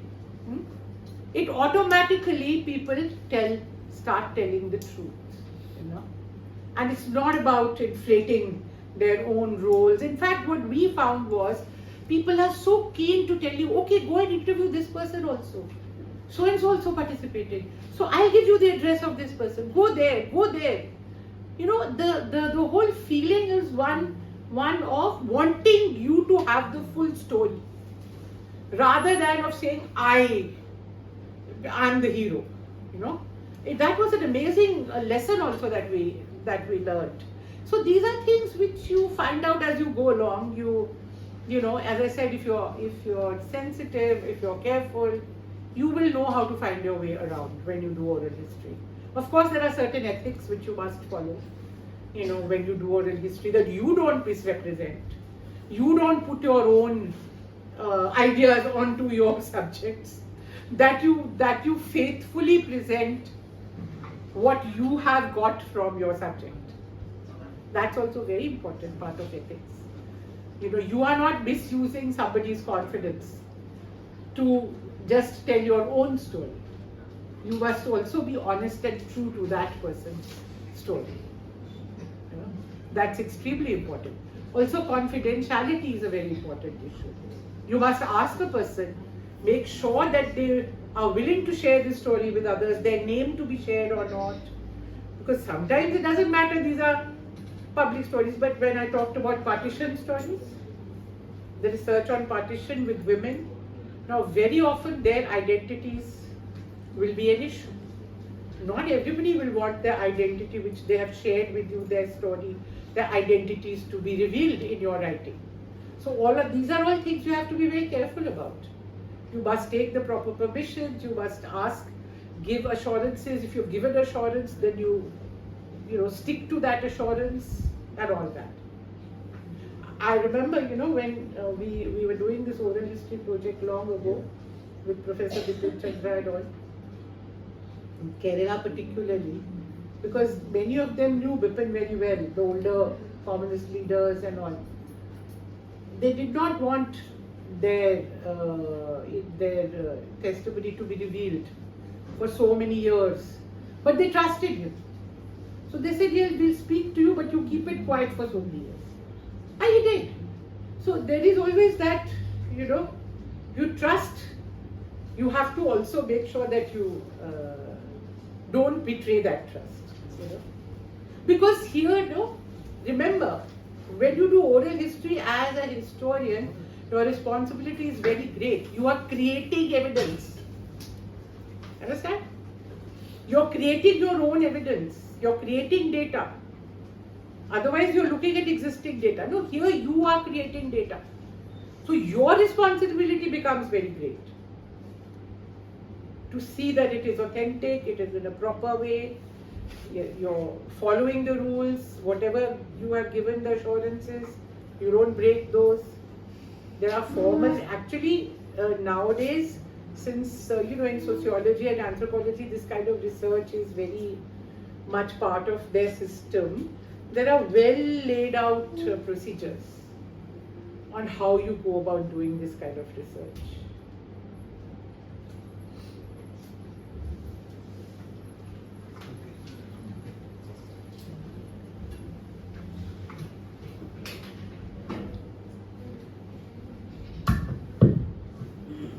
Good afternoon, ma'am. Myself, Priyamvada. I'm a research scholar. My doubt is regarding one of the statement that you have made that use literature as a resource, and you also said that we should be objective in writing the history. But using the literature is a kind of some of the imaginations, our own creativity are there, and so many glorified facts are included there. So how can we use literature as an effective source? And also regarding the primary sources, for example, with respect to the Ashokan inscriptions and Harisena inscriptions, we see that they are some kind of the hagiographies. They are trying to glorify the rulers. So how can we use these sources as rational manner for writing the history? That's the thing. And how should we become objective while writing the history in explanatory manner? Thank you. I mean, your first question is on literature. I think I've already explained to you that, what is it again that we're trying to get from literature, right? I mean, for example, I said that, literature could be a very, very good source. And mind you, please remember, I am not asking you to use any of these sources in exclusive way. It's always in combination with other sources. Oral history, I'm not saying use only oral history. One of your sources. If I could show you the way I have used oral history, it is one of my sources. I have used multiple other sources. I have worked in British archives, I have looked at colonial papers, I have looked at private papers of officers during that time. I have looked at the newspaper 25 years.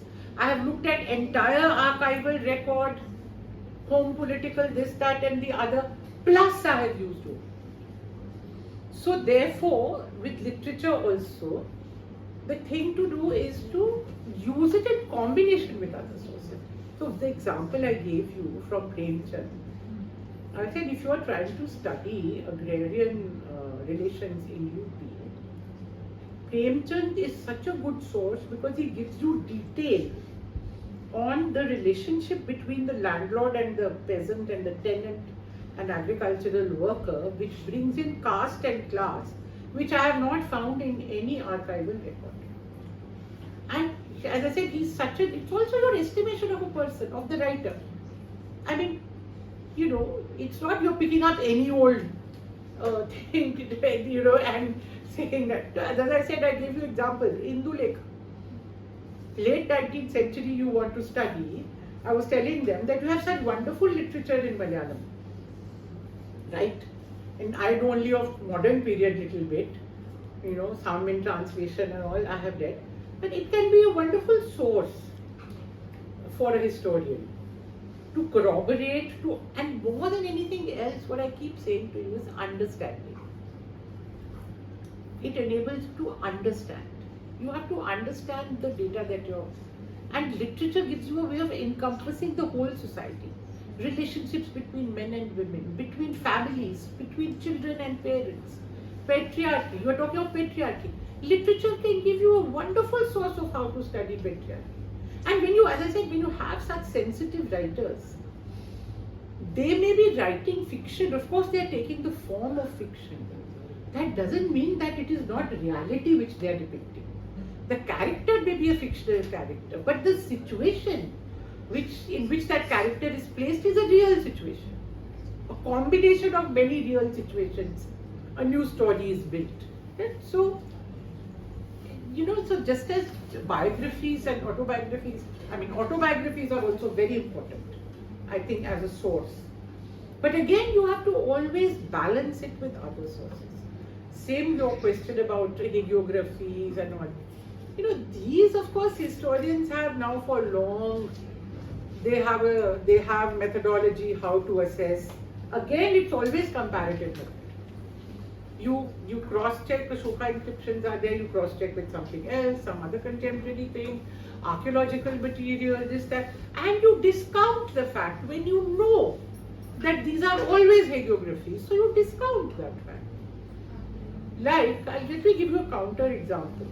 In medieval period, as you know, nowadays, in our very communalized sometimes atmosphere, it's very common to say, oh, the medieval kings, they destroyed so many temples. And sometimes the examples the sources which will be given to you will be court chronicle of so and so.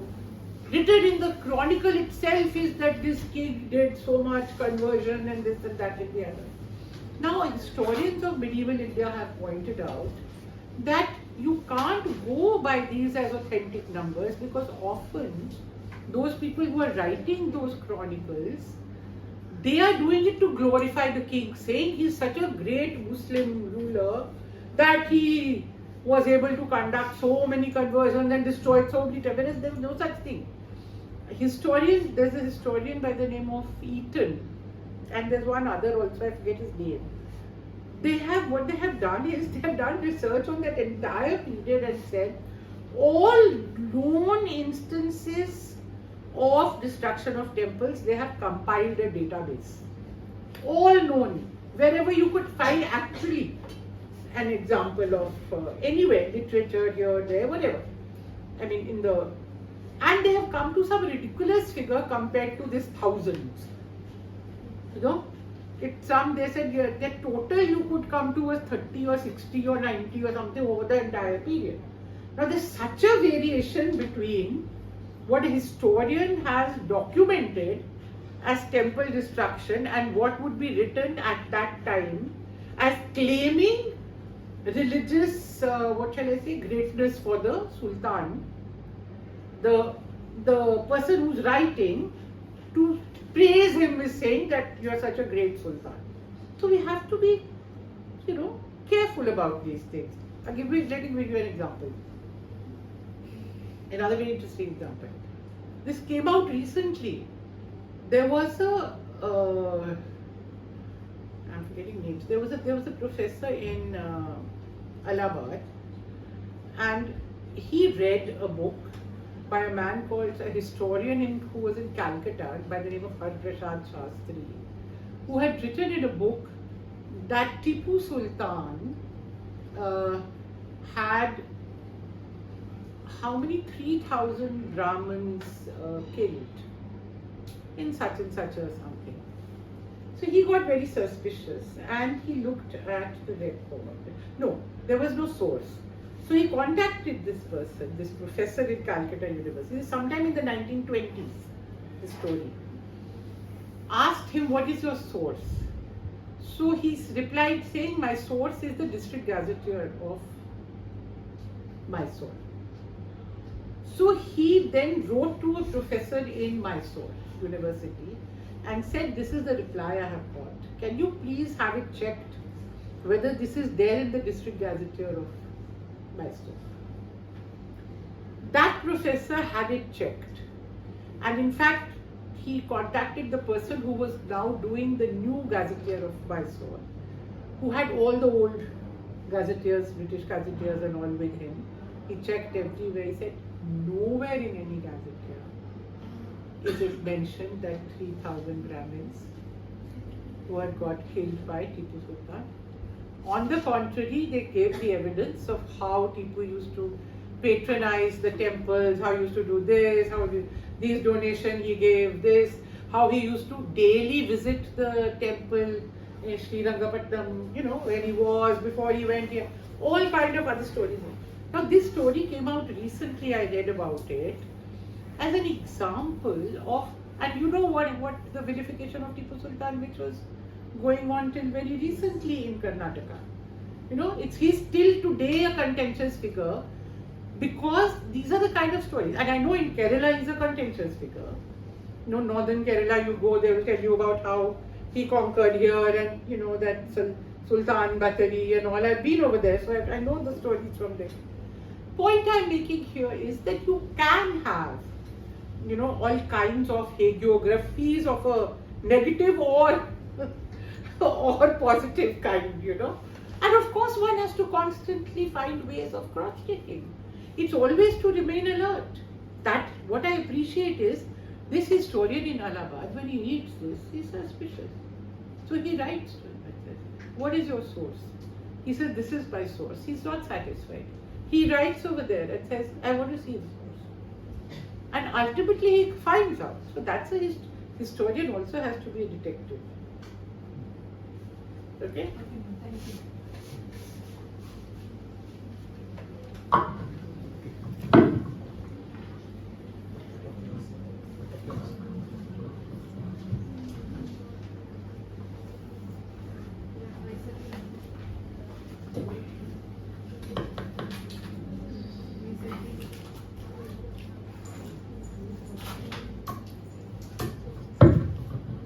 Myself is Asma, research scholar from Calicut. From Calicut. Your session is very interesting. Your journey through your research work is really very informative and inspiring. Actually, there is a trend to use the official records and documents. We are referring the archival sources and the court procedures and all other things. But you told about the using of literature. That question is already asked. My question is that, in my case, I am researching about the Mappila matrilineal women. At that time, the colonial records and archival sources are never spoke about what women thought about it. All the things in all records we can see, the male, what they decided about this and what were they told in the conventions and the conferences, and in the colonial reports also we can see the signs of the male. So I think it is better to approach some fiction sources. There are some fiction novels and other things about the matrilineal women and others. Then when we are using the fiction in the historical research, then how can we use that fiction like novels? Can you say something about it? If we can use the Mahabharata, which is a completely fictional story which went on changing over the centuries, to find out about what was society in the Mahabharata age. Don't historians do that? You know, because it's not a question of a real story. What they're depicting is the society. There may not have been a Arjuna and a Karna and a this and that and the other. Those are fiction. But the society which they are reflecting, polyandry for example, Draupadi's story, so many others, position of women, we can find out from that story. So same way, of course you can use. Very much you can use those. Because tell me what else will you use? What else will you use?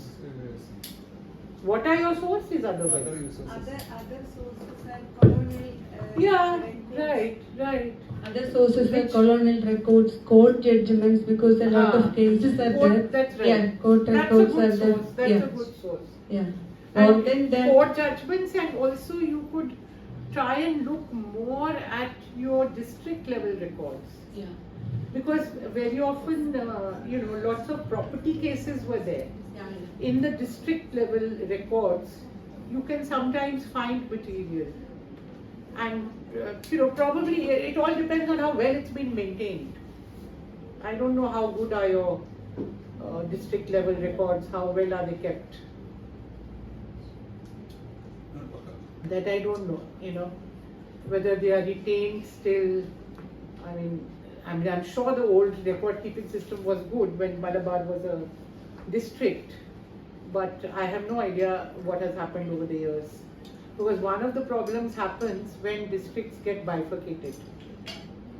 Because obviously today there are many districts. So So sometimes they split the records. So once you start splitting the records, you know that in the process of the shifting, rearranging, they will be lost.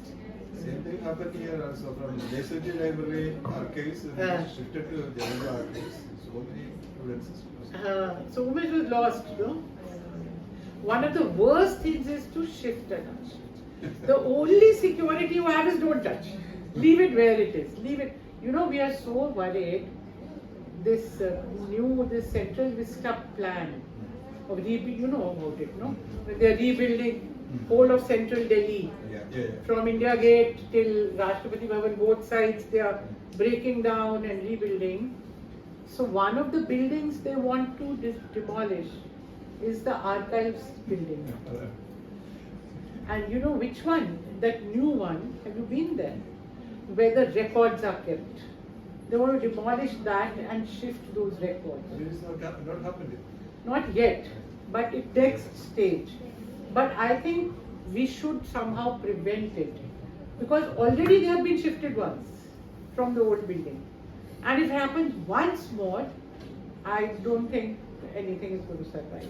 We are looking what happened about the library of JNU and very seriously looking about what Yeah, but that has got saved, thank God.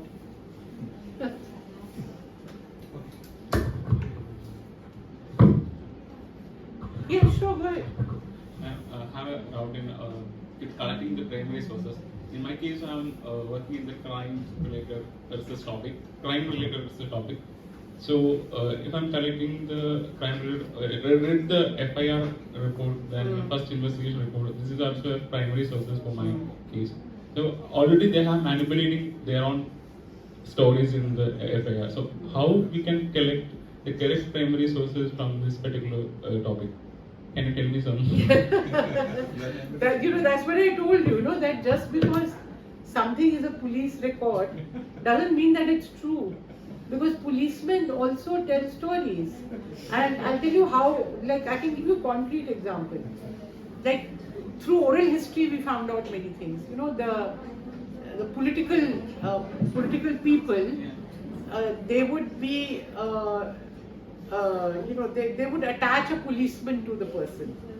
So let's say a person is given parole for 1 week. You go home, no? So that person, a policeman is sent to take that person and all that. So what they will have a quiet arrangement saying, look, you also go home, I also go home. You come back after 1 week and I won't run away anywhere. So, but the policeman has to give reports, no? What this person did, he said, I'm going to I'll tell you what I said over there. So, I mean, obviously, as if at the ground level, policemen did not manipulate reports. As if they told true stories of everything. But it is also true that they told stories. So we can't neglect it also, we can't reject it also. That's why I said, constantly you have to find ways of judgment. Ultimately, it's a question of judgment. No, I'll tell you. Are you a teacher also? No. Not yet, huh? Okay. When you become a teacher. He's a journalist. He's a journalist, okay. Now, you asked Professor They are also manipulating. Yeah. Absolutely. Quite right. It's a very good question, therefore. But as I said, judgment comes in, knowledge comes in, Like in a class, you ask students to write an essay, go home, give in your tutorials, no? Now, the thing is, you'll say, how do you know this person has written this themselves, or they haven't got their uncle or cousin or someone to write it? Now, the thing is, these are all over time you develop experience, no? Through experience, you are able to make out because you've seen the person in the class, you have seen their capacity, you have seen them, you ask people to present. You have ways of judging what is true, what is not. Sometimes people will get away. But there is no like technical way I can tell you how to judge. Alright, you can't reject all reports because some may be wrong, and you can't accept it completely because they may be manipulated.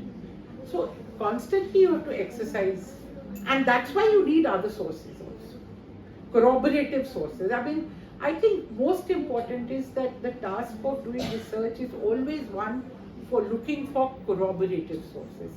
When you get the same thing in 2 or 3 different sources, then you know that this is likely to be authentic. You know, I think that's the clue to it.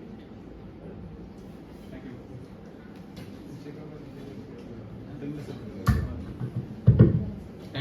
Thank you, ma'am. I welcome the vote of thanks to Ashwati Babu, research scholar.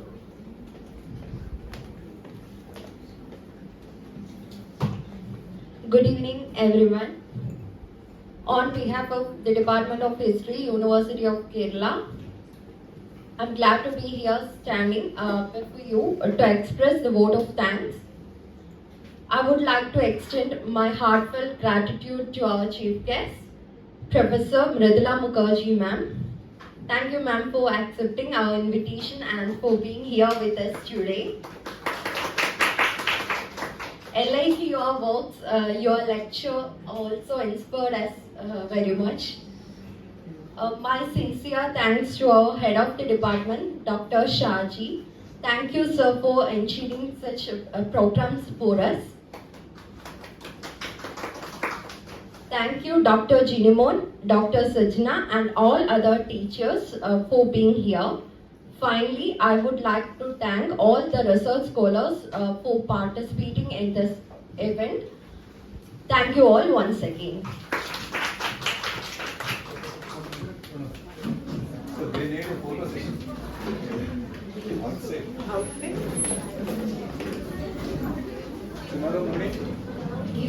Tomorrow morning you all reach there at C.V. Raman Hall, not here. C.V. Raman Hall.